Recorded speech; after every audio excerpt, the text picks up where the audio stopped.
Hi everyone, it's Marky. Today I just wanted to tell you about this KAMANINA curtain rod.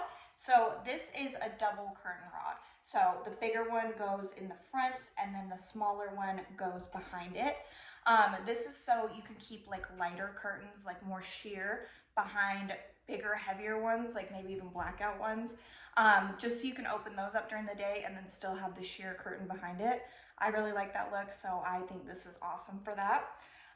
The first rod, the bigger one, is 1 inch, and then this one is 3/4 of an inch. So I'm gonna fit any standard curtain loop that you have.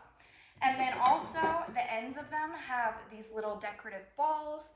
Each or both of them are different. So this one's kind of this like netted design. And then this smaller one is kind of just like a beveled, more simple one. It does have the brackets that you mount it with. It comes with 3 of these. So these are the brackets. If you can see how the bigger one sits up here and the smaller one sits back here. And then this back part just mounts to your wall. And because there are 3 of them, this will hold up to 30 pounds. So you could put some pretty hefty, heavy duty curtains and not have to worry about it falling down. So I just think this is great. I like the look of the double curtain rod plus the functionality. So if you are looking for a new curtain rod, I think this would be perfect. So I hope this was helpful. Thank you.